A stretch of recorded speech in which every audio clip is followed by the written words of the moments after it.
आकर्षक कहानियों में आपका स्वागत है। सुंदरवन के जंगल के ऊंचे पेड़ों के पीछे सूरज अभी अभी ढलना शुरू ही हुआ था कि हवा में एक अजीब सी आवाज गूंजी। यह पत्तों की सरसराहट या पक्षियों की चहचहाहट जैसी नहीं थी। यह कुछ अलग थी, कुछ ऐसी जिसने जानवरों को अपनी राह पर रोक दिया।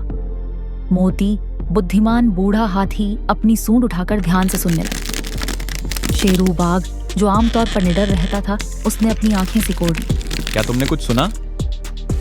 उसने कालू, शरारती बंदर से फुसफुसाते हुए पूछा, जो एक पेड़ की टहनी से झूल रहा था। सुंदरवन के सभी जानवर मिलजुल कर रहते थे। जंगल उनका घर था और वे इसे एक परिवार की तरह सुरक्षित रखते थे। जिज्ञासु खरगोश, छुटकी ने अपनी नाक सिकोड़ी। ये आवाज जंगल के बीच से आ रही है। उसने कहा, क्या ना हम सब चलकर देखें वहाँ क्या हो रहा है।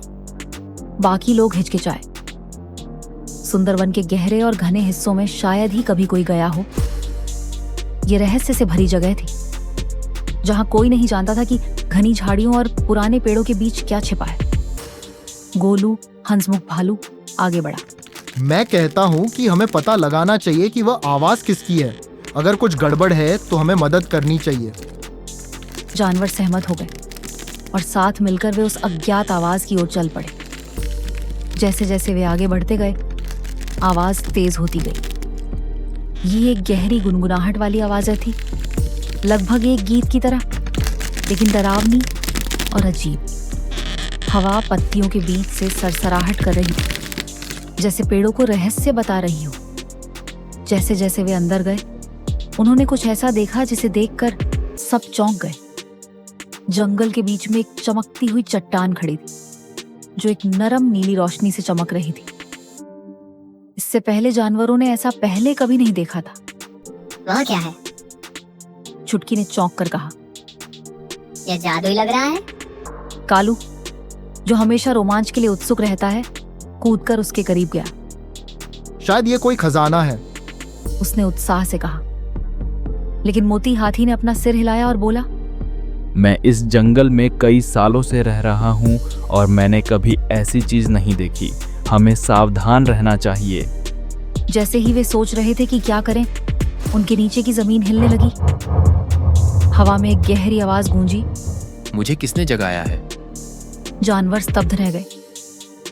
चमकती चट्टान सिर्फ एक चट्टान नहीं थी, वह जीवित थी। धीरे धीरे वह फट गई और उसमें से एक बहुत बड़ा कछुआ निकला, जिसका खोल चमकते हुए क्रिस्टल से ढका हुआ था। मैं भास्कर हूँ, सुंदरवन का संरक्षक। उसने कहा, 500 सालों से मैं इस जंगल के नीचे सोया हूँ, इसके संतुलन की रक्षा करता हूँ। लेकिन आज किसी चीज ने मेरी नींद में खलल डाला है। जानवरों ने चौंक कर एक दूसरे को देखा। हमारा इरादा आपको जगाने का नहीं था। शेरू ने बहादुरी से कहा। हमने एक अजीब सी आवाज सुनी और उसका पीछा करते हुए यहाँ आ गए। भास्कर की समझदार आंखों ने जंगल को स्कैन किया। कुछ गड़बड़ है, उसने कहा। प्रकृति में असंतुलन है। क्या आपने कुछ असामान्य देखा है? नदी का पानी सूख रहा है और पेड़ों पर फल पहले से कम है। भास्कर ने गंभीरता से सिर हिलाया। ऐसा इसलिए है क्योंकि कोई अपनी जरूरत से ज्यादा ले रहा है। प्रकृति सभी को प्रदान करती है, लेकिन लालच संतुलन को बिगाड़ देता है। आपको उस व्यक्ति को ढूंढना होगा जो जंगल को नुकसान पहुंचा रहा है, और इससे पहले कि बहुत देर हो जाए, सद्भाव बहाल करना होगा।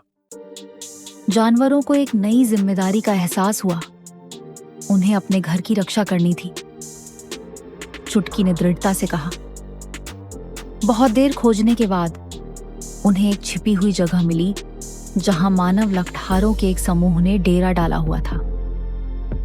वे पेड़ों को काट रहे थे और जरूरत से ज्यादा ले जा रहे थे। जानवरों को पता था कि उन्हें जल्दी से कुछ करना होगा ताकि ये सब रुक जाए। हमें उन्हें डराना होगा। शेरू दहाड़ा। नहीं, मोती हाथी ने कहा। हमें उन्हें समझाना होगा। जानवरों ने मिलकर एक योजना बनाई। उन्होंने जोरदार आवाजें निकाली, पेड़ों को हिलाया और गिरी हुई लकड़ियों से रास्ते बंद कर दिया। जब इंसानों ने चमकते हुए भास्कर को जमीन से उठते देखा तो वे डर गए। ये जंगल जिंदा है। वे चिल्लाए और भाग गए, कभी वापस नहीं आए। खतरा टलने के बाद भास्कर मुस्कुराया। तुमने अच्छा किया, उसने कहा। याद रखो, जंगल सभी का है, जानवरों का, पेड़ों का, नदियों का और यहाँ तक कि इंसानों का भी। लेकिन इसकी रक्षा करना हमारा कर्तव्य है। इसके साथ ही वह धीरे धीरे अपनी नींद में लौट आया और चमकती हुई रोशनी फीकी पड़ गई। सुंदरवन का संतुलन बहाल हो गया। जब वे वापस लौट रहे थे तो जानवरों को गर्व महसूस हो रहा था। उन्होंने जंगल काटने वालों का सामना किया था और अपना घर बचा लिया था। ये अब तक का सबसे बेहतरीन रोमांच था, कालू ने हंसते हुए कहा। और सबसे बढ़िया सबक भी। छुटकी ने कहा। सुंदरवन एक बार फिर सुरक्षित था और जानवरों को पता था कि वे अपने खूबसूरत घर की रक्षा के लिए हमेशा साथ खड़े रहेंगे।